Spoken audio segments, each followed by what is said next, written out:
So heto na nga, May 16, 2026, kasama ng aking pamilya, kami ay nagtungo sa Raon dahil full out support ang aking pamilya sa aking binubong sound project. Ito nga ang XZ22, ang ating D12 na line array. So heto na ang ating setup at napaayos na natin. Alright, so nakikita natin ngayon ang ating apat na pina-assemble na units ng XZ22 Plus. Ayan, so dual tweeter po ito. So, eto, syempre makikita na rin natin dito ang ating napusuang amplifier ng Broadway D154K na 4 channels. So, saktong-sakto sa ating setup na apat na unit ng ating line array. So, makikita natin dito yung ating D12 at ito rin yung D12 ng Tosundra na stock, no? So, yun yung flyboard. Ito naman ay plywood. So, marin na po itong ating line array setup na to. So, D12 na Tosundra. Actually, Tosundra din yung ating tweeter pero mas matataas ang ating kinuha. Ito naman yung kanyang grill, yung pa-X na yan. Wala siyang kasamang logo. So, just to be clear, walang logo po yan. So, kayo po kung ano pong gusto nyong logo, syempre yung logo natin, mamaya ipapakita natin dito sa ating video. No? Ayan. So, D12 na ating Tosundra, 350. And also, yung tweeter natin na 400. No? So, yan. Tignan na naman natin sa likod, no? So, ang ating XZ22, ito naman ang kanyang likod. Alright. So, meron tayong link dyan ng ating female speak-on. So, as of now, sinubukan muna nating ipasetup ito ng series, no? Yung ating wiring sa loob. So, series muna tayo dahil ang gusto is yung hindi mahirapan yung ating Broadway amplifier. Ayan, so yun yung ating pinalagay na speaker, ang ating Tosundra. So, Neo D12 yan. So, yan yung ating series connection kasama ng ating dividing network. Alright. So, pina-set na natin yan sa tropa natin sa Power Sound. At pakinggan naman natin ito. Ito na ang kanyang testing.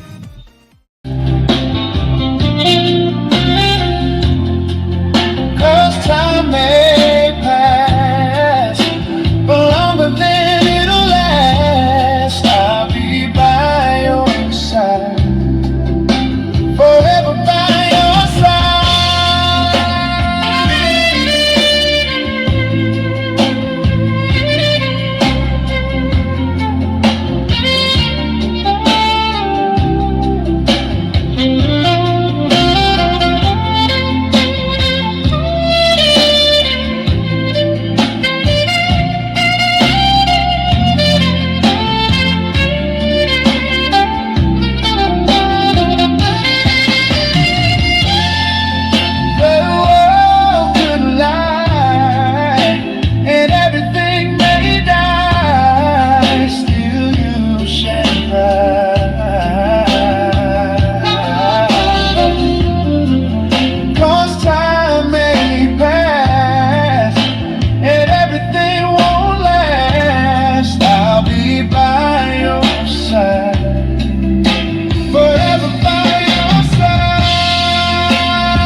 Okay, so pag-uwi naman natin ng Pangasinan atin tong binuksan.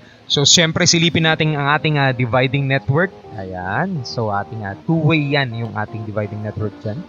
At ito, marin na po siya. Ito yung loob ng ating XZ22 Plus. Ayan na po siya. So, hindi na siya yung malambot na takot sa tubig. Syempre, ito, lalagyan pa rin natin to ng waterproofing. Ayan. So, ito yung ating na-select na speaker, ang ating Neo 12A na 350 watts RMS. Yan, so bago-bago. 12A. Siyempre, yung ating tweeter na 400 watts. Yan, series connection pa siya dyan. So, magre-rewiring lang tayo at gagawin natin itong parallel dahil tayo nakapagtanong-tanong sa mga tropa natin dyan na mas mabangis daw ang parallel So hindi naman tayo masyadong maalam sa sound setup dahil dati tayong active speaker, plug and play kumbaga, no? So parang nilagyan mo ng straw, sip-sip ka na agad. So ito naman ang ating setup ng parallel connection. So ayan na nga.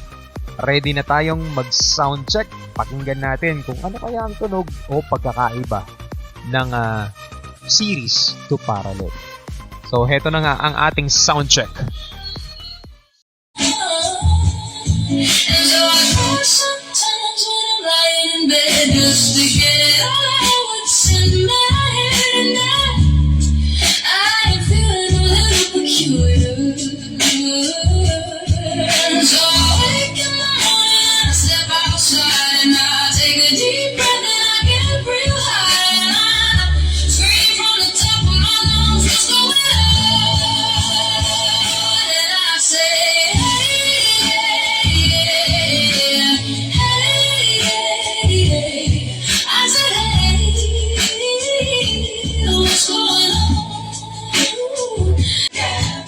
Oh, see, it's very defined. You're one of a kind, but you mess up my mind. You have to get declined. Oh, Lord, my baby is driving me crazy.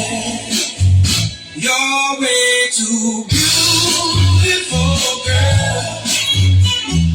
That's why it'll never work. You have me suicidal when you say it's over. When all these beautiful girls, they only wanna do you dirt. They'll have you suicidal when they say it's over. Check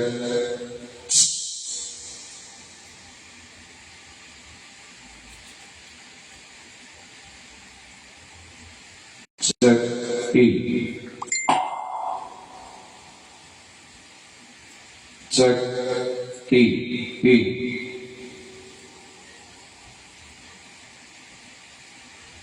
E. Check. Check. Check E. E.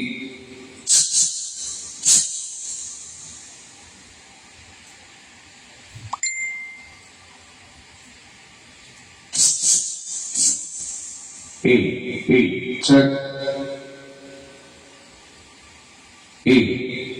Check. Check. Mic 1. Check. Sound check. Check. Check. Check. Bali, bumalik kasi ako sa passive. Dati na kasi ako nag-passive, no? Dati ako nag-passive, so ngayon nag-active ulit. And then, balik ulit sa passive. Medyo na-miss ko lang yung power ng passive dahil medyo naiimbita tayo sa mostly sa mga outdoor setup. So, kailangan natin paghandaan yung mga outdoor setup natin. And, andun pa rin naman yung active natin dahil yun yung nagbigay sa atin ng medyo pagkakakilanlan, no? So pagiging active user, Maki user talaga ako since then dahil ang kagandahan kay Maki kasi kahit na nasa liblib kang lugar, tuloy-tuloy pa rin yung performance niya na makatugtog ka hanggang matapos mo yung tugtugan ng kahit mababa yung tawag natin dito. Mababa yung voltahe, no? Okay, so hindi na magpatatagal dahil may estudyante ako mamaya ng music lesson. So ako yung nagsa-sound check lang naman. Gusto ko lang marinig yung performance ng ating bagong biling speaker, bagong assemble. Ayun, tingnan natin kung anong i-performance niya sa setup natin, no? So I hope maging compatible itong mga setup natin. Ikaw ay sabog para di-ka-pita-pay. Umilit ka kahit sa kapita-pay. I-smoke marijuana, di ka na pang-burn. At taas ng life. Ikaw ay sabog para di-ka-pita-pay. Umilit ka kahit sa kapita-pay. I-smoke marijuana.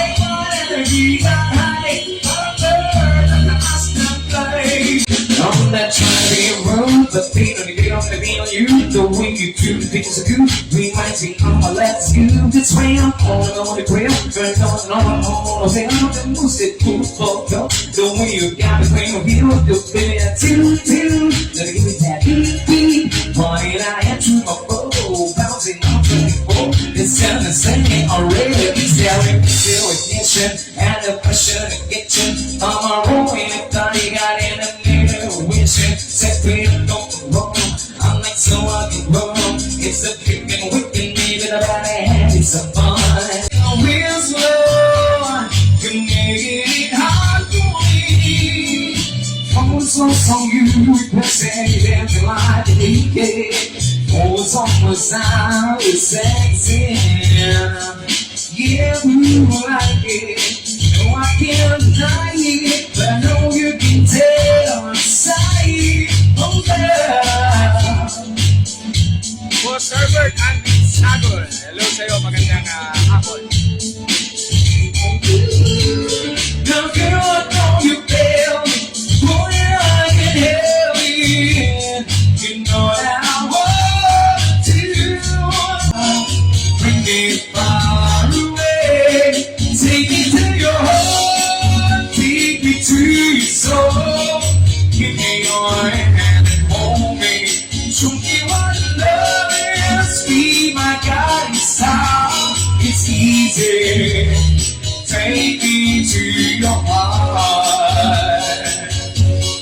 Take me to your heart. Take me to your soul. Give me your hand and hold me. Show me what love is. Be my guiding star. It's easy. Take me to your heart. So, nag-experiment tayo. Hindi naman tayo kagalingang sound tech or sound owner. Tayo ay nakikipayong pa rin sa mga malalaking mga sound system dyan. Pero nag-explore pa rin tayo ng mga ideas. No? So maraming salamat sa mga tropa natin dyan. Sila Pare Hari, sila Sir Vic Audio, yan, at yung mga technician or yung ating mga ano ba tawag natin doon? Installer natin dyan sa mga tropa sa Raon. Yung maraming salamat sa pagbibigay idea at para mabuo ko yung sounds na project ko. Yung gusto ko talagang tunog, no? So medyo hinahabol ko kasi yung tunog ko doon sa active speaker. Medyo lubog kasi ang tunog ko sa active speaker. Medyo na iimbitahan tayo sa medyo malalaking mga spaces, especially dun sa mga outdoor sound setup. So, kailangan nating mag-adjust doon sa sound setup na kailangan natin, required doon sa venue. So, kailangan nating habulin yun. Dahil, syempre, ayaw naman nating mapahiya, ayaw naman nating mapulaan. Ba? Diba? So, once again, sa ating mga nagpapa-shoutout, Sir Eric Lagit, Francis Nico Munoz, Boss Arman Ari Bulatao, isa sa mga pa-shoutout, RH. OTW na. Ayun, parating na yung aking estudyante. So, okay, dalawang kanta na lang tayo, tapos mag-out na tayo, tapos soundcheck ulit tayo mamaya hapon. May parating ako estudyante sa ating voice lesson. At syempre, hindi na tayo nakapag-soundcheck dahil na-busy na. Dumating ang ating Shopee. Saktong-sakto ang ating chain block na 1 ton. So, 1 ton lang naman ang ating in-order dahil syempre, wala namang 1,000 kilogram yung ating bubuhatin dito sa ating line array. Kasi ang plano ko dito sa ating line array, isasabit ko lang naman siya using chain block para maipatong ko siya sa pinapagawa kong tour case, no? So 1 ton lang ang aking in order dito. Nabili ko to ng mga nasa around 888 something, no? So ayan, sakto dumating dahil kinaumagahan, darating naman si Kuya na aking welder. Gagawa naman kami ng aming DIY na fly bar. Ayan. So, bumili tayo ng 2 na angle bar. At sakto, na bandang tanghali, dumating yung ating shackles. No? So, yung shackles naman natin ay capacity load nun ay 1.5 tons. So, heto na nga. Sinabit na namin. Gumawa lang kami ng bar dyan. Actually, ginamit namin ay mix nga na stand na pang ilaw. So, makikita mo dyan, dyan namin sinabit yung 2 dalawang lineary na loaded na yan. So, kayang-kaya naman ng dalawang iMix, no? So, tignan pa rin natin kung may ititibay pa yung ating stand. So, yan yung look niya. So, ang plano ko dyan is lalagyan ko siya ng sariling tour case at dyan ko ipapatong para medyo malaki-laki naman siya tignan. So, eto na ang kanyang itsura. Ang ating fly bar, no? So, DIY lang to. Kinopya lang din natin to, no? So, ayan siya. Pogi naman. So, pipinturahan na lang yan. At pag pintura, eto na nga. Yun, no? Alright. So, magtatapos ng ating project.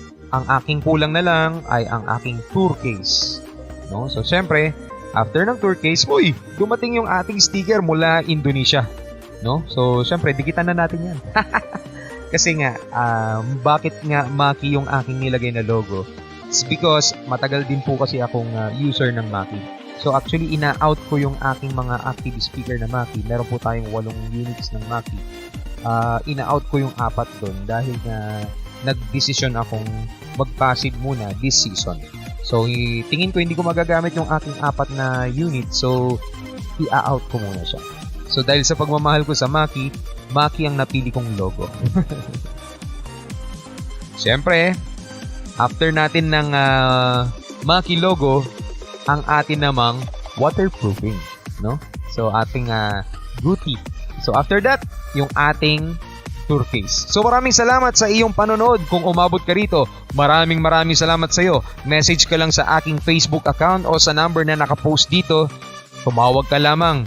Tapos, akit kitang sasagutin kung may mga katanungan ka or kung nais mong magpatulong sa setup na gusto mong lineary. Maraming salamat, ingat lagi, at God bless. More blessings to come sa iyo, Brad. Thank you!